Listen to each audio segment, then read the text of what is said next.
God, I am in Finland. Hello, everybody. It's good to be here. My name is Jakob Adegiani. I'm from Amsterdam.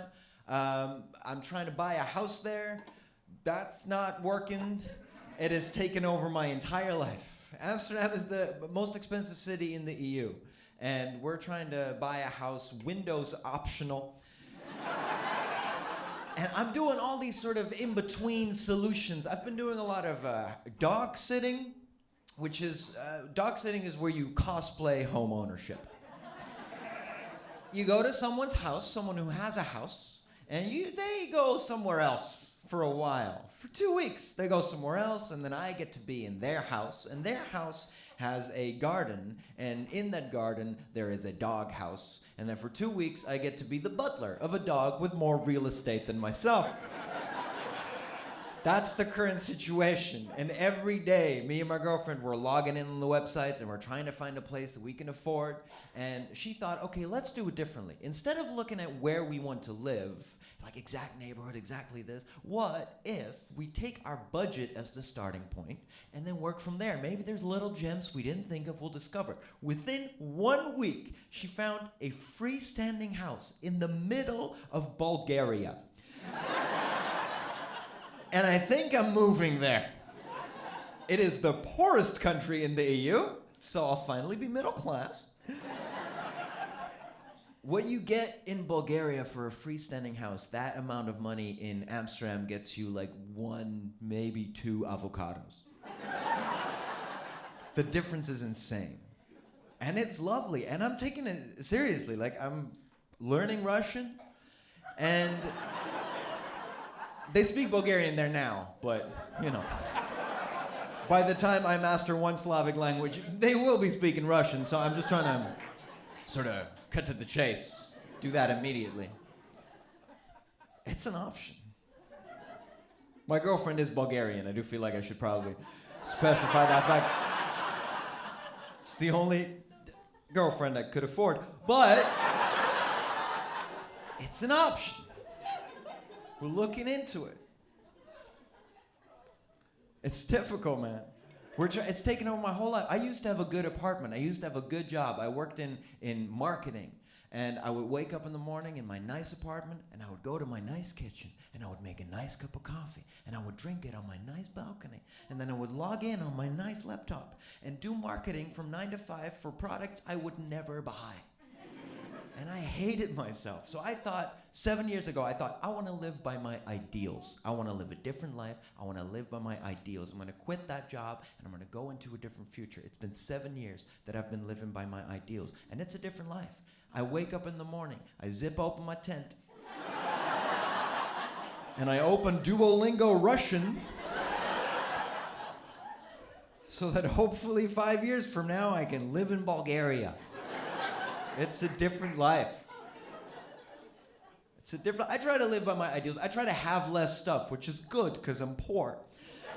I try to have fewer things, you know. And my whole family's been trying to do that a little bit. Everyone gets it except my aunt. She doesn't really get the concept that she can't give us gifts anymore because she's really sweet and she wants to give us all gifts. And every time we get something, we're like, it's really sweet, but just, it's okay, it's not necessary. We're trying to, like, down fewer things.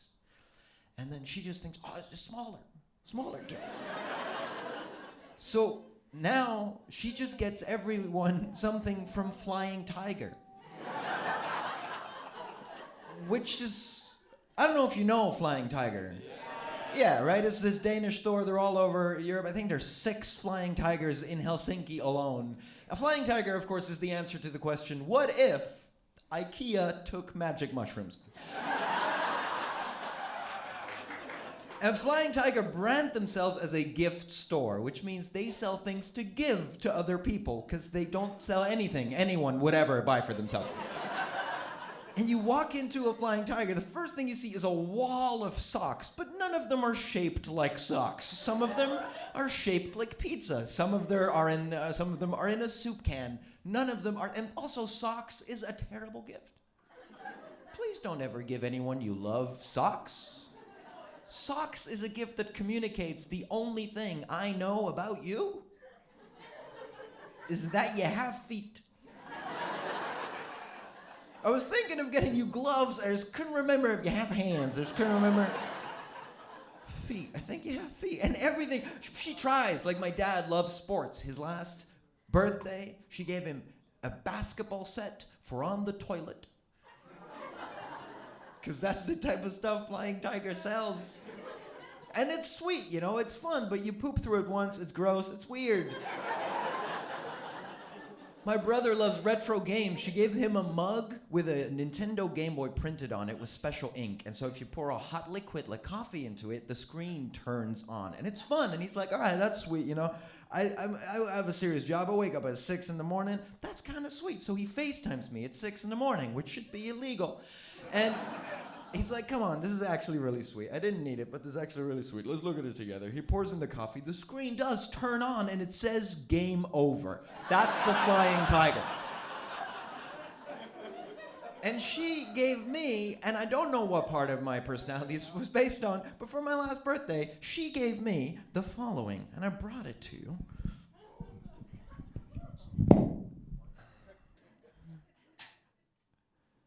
My aunt, for my birthday, gave me this. And look, I don't want to be ungrateful. I love her. But this is a little tin box that says emergency replacement sock.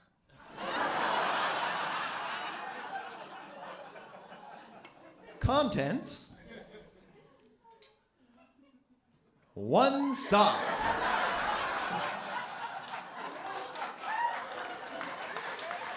For an emergency. What life does she think I lead? Like, who is this for? This is for someone who is so chaotic that in the middle of the day, they might just need an emergency sock, but so organized that before they leave the house, they're like, wallet, keys, emergency sock. I've got everything. I've got everything I need. And it says emergency sock on the sock. So imagine you do have a sock-related emergency, which, what is a sock-related emergency? I'm not 14 anymore. What is this gonna be? But imagine you have a situation, you put it on, it says emergency sock on the sock. Everyone knows you just had a sock-related emergency. No one's gonna take you seriously. This is a gift that communicates the only thing I know about you is that you have at least one foot. She wears glasses. I think I'm gonna give her a monocle. I think that would be very, for if she goes to sit on half of them. You know what's so sad? It says made in Bangladesh. Item number 12,695 to be made in Bangladesh. I don't know what other 12,693 items they made after the game over and the poop basketball. But that's what they do. Item number 12,695 made in Bangladesh. That is so sad. That is so sad. Somewhere in Bangladesh is a little Bangladeshi. And all their friends, you know, make Nikes.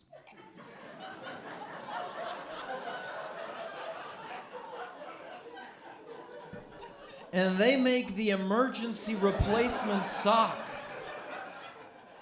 And the only thing I'll ever use it for is if I'm cold on the train to Bulgaria, I'll keep my dick warm. I think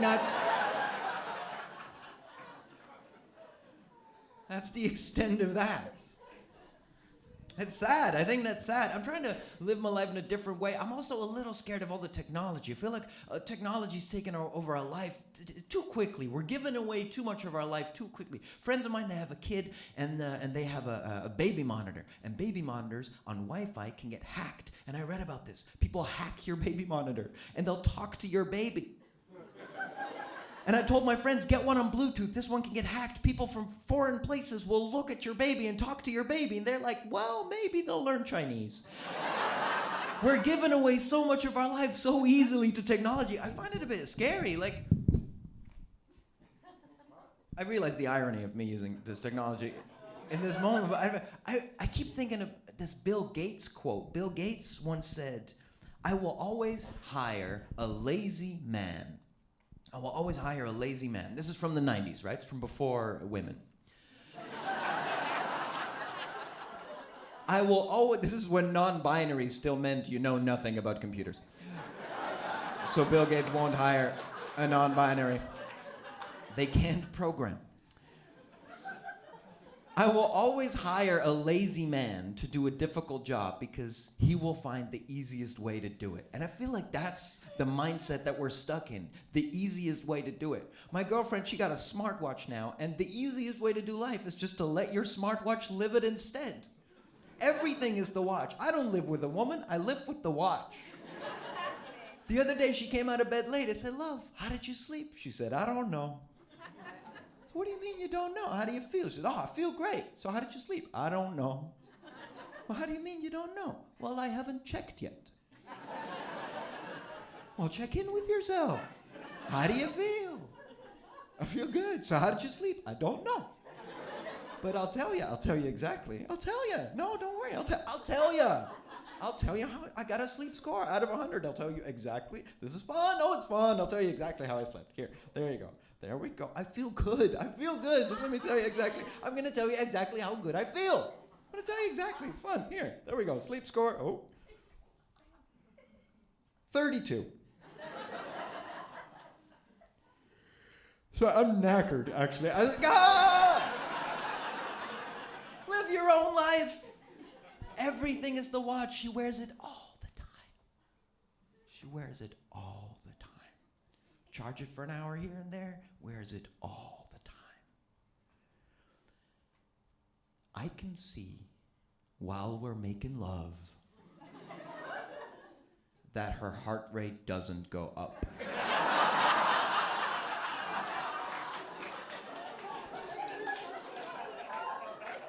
$65. That's me at rest. It's like I'm banging the Buddha. How do you get that chill? I've put it on once for a laugh. I'm on 180 before I've taken all my clothes off.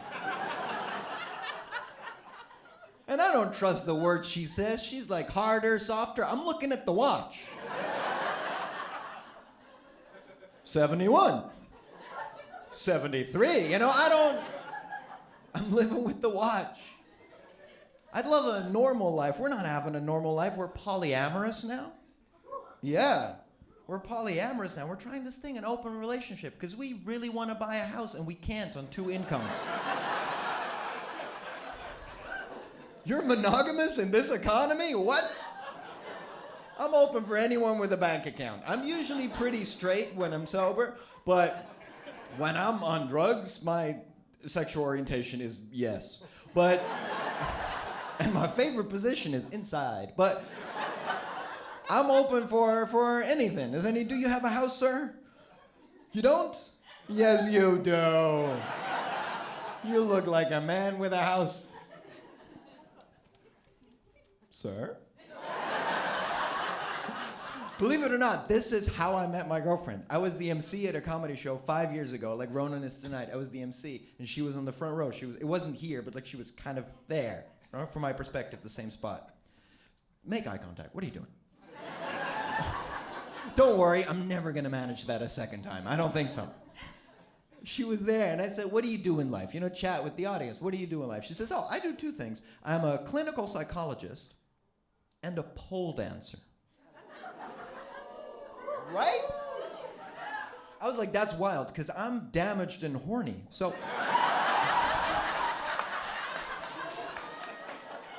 I feel like we can make this work.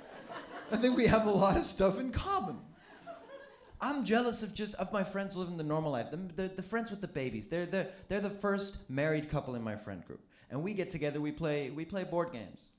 And we're playing this game called 30 Seconds. And 30 Seconds is a trivia party game. You play in teams. One of you draws a card. There's 5 little facts on it or so. You need to give clues within 30 seconds so that your teammate can guess what is on your card. And it's a stressful game, and we always play that all the partners are teams, which is also why it would be really great if you would join. We always lose. We could really use more people.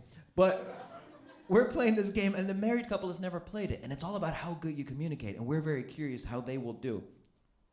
It's a stressful game, right? The timer starts, 30 seconds on the clock. She needs to give clues. He needs to guess. Draws a card. Okay, first option. There you go.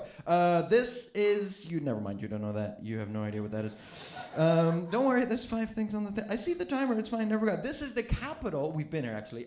Never mind. You were drunk. You don't remember.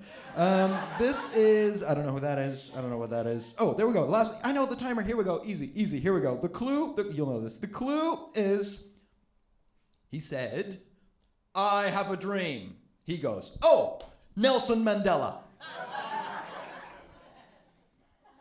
The timer runs out. The silence is palpable. She reveals the card. The correct answer is, of course, Nelson Mandela. That is what it said on the card. And I'm still not sure if they're both a little slow. Or, and this is my theory, is that she knows him so well that she looks at this card, she's like, I know exactly how to make this guy say Nelson Mandela. You know who's gonna help me with that? Martin Luther King is gonna help me with that. And they communicated like this the whole way through, just so quickly, like River with a funny name, Mississippi, yes. That lesbian from Dune, is there a lesbian? Timothée Chalamet, correct. The whole time. Final round. He needs to give the clues. She needs to guess. They need one more point. He draws a card. Timer starts. Oh, easy. Your favorite sushi. And she correctly, immediately answers, Hiroshima. But I know that they've seen Oppenheimer together. They must have been so confused in that cinema. Like, what do you mean 80,000 dead at Nagasaki? I always order Nagasaki. Was something wrong with the tuna? What are you talking about? I have never been so defeated in a trivia game as that day by those people, and they don't even know what the words on the cards mean. That's the relationship I strive to have. And you could be a part of that. My name's Jakob Adegiani. Have a lovely night. Ciao.